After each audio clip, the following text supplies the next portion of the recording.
नमस्कार सगळ्यांना, जय शिवराय. तर इथं बघा सकाळी सकाळीच सडा घालायला सुरुवात केली होती मी. तर सडा जो आहे ना, मी 2-3 दिवसाचं गोऱ्याचं जे आहे ते शेण साचून ठेवते, म्हणून आहे ना त्याच्यामध्ये जास्त कडक झालेलं शेण आहे, मग त्याला वेळ लागतो जास्त बारीक करायला. तर थोडं थोडं पाणी घालूनच पसरवून घेते मी. तर तेच काम आज करून घ्यायचं म्हटलं. चला सकाळी सकाळीच हे काम जर झालं ना, दिवसभर ताण नाही राहत, दिवसभर वाळून जातं. नाहीतर जर इव्हनिंगच्या टायमिंगला जर हे काम जर केलं तर लकी पूर्ण वट्टा भरून ठेवतो, वर जातो खाली येतो. लकी पूर्ण म्हणजे त्याच्यावरती जाऊन येऊन पूर्ण वट्टा खराब करून रात्रीचा खराब करून ठेवतो. त्यामुळे मग दिवसभरच हे काम सकाळी सकाळी केलं म्हणजे ताण राहत नाही. तर हे बघा सकाळी सकाळी गोऱ्याला मस्त नेपेर आणून टाकलेले. तर नेपेर बघा किती मोठं मोठं झालं. तर इथं आहे ना आपले नेपेर लावलेलं होतं ना समोर. तर त्या नेपेरमध्ये ना 4-5 बोंदे जे आहे ना ते तसेच ठेवले होते. तर त्या बोंद्यांमध्ये 2-3 बोंदे असे होते ना, त्याचंच कापून आणलं आहे त्यांनी. मोठं मोठं झालं होतं. तर असं अधूनमधून होतं मोठं, तर कापून आणतात. तर आंब्याचे पण जे आहे ते उलट झाले.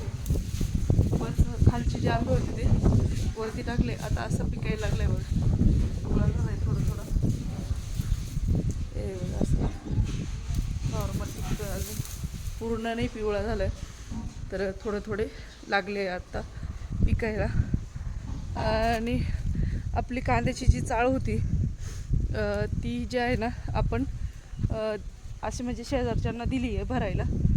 मग दाखवते मी. तर त्यांनी जे आहे ते कांदे आणून टाकलेले बघा. एवढं जे आहे ते त्यांनी कांद्याची साईज वगैरे एकदम जबरदस्त आहे, लाल मस्त कांदे बघा. तर आपली चाळ खाली राहण्यापेक्षा मग त्यांना दिली आपण भरण्यासाठी. अशीच रिकामे पडून पण काय होणार आहे. तर त्यांना पण उभी करावं लागली असते नवीन चाळ, मग भरायची. त्यापेक्षा आपली खालीच होती, त्यामुळे मग म्हटलं चला.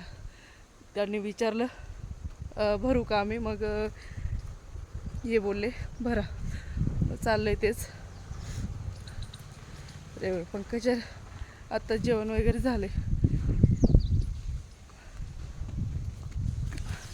तर आज आहे ना गहू भिजत टाकायचे, गहू कुरड्यांसाठी कुरड्या बनवायचे. काय गं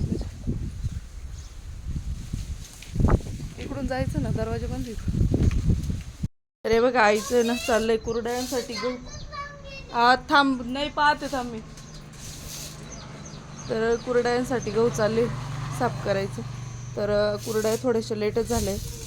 नाशिकवरून सगळं बनवून तर आणलंच आहे, फक्त कुरड्या राहिल्या होत्या त्याच्यामुळे लेट झाले आता. आणि टाकायचे ते आज भिजत पाण्यात. अजून 4 दिवसांनी नाही भिजायला दळायला. तर आत्ता भिजत टाकल्यानंतर 4 दिवसांनी गहू दळायला येतील, मग त्याच्यातून चीक वगैरे निघाल, मग कुरड्या होतील. पण मग त्यांची सगळ्यांची जेवण वगैरे झाली, मस्त निवांत बसले आता. आणि थोडेसे उडदाचे पापड पण केले. उडदाचे पापड आईने तिच्यासाठी नाशिकला बनवून घेतले होते, फक्त आमच्या दोघांसाठी राहिले होते. तर ती इथं बनवायची चालू आहे ना. हा एक बघ एवढं उन्हामध्ये वरती देऊ राहिले काढून. तर काय झालं, फिरकी होती एक मोठी त्याची, ती माझ्याकडून वरती उडून गेली. तो काढायसाठी इथं बसलाय. का ना थांब, मला चप्पल घालू दे. खाली उतर. चप्पल का बरं नाही घातली का ना? अरे ऊन किती आहे, गरम नाही लागत आहे तुला? धर, मी वरून काढून आणते, धर पटकन. कैसी लिए मला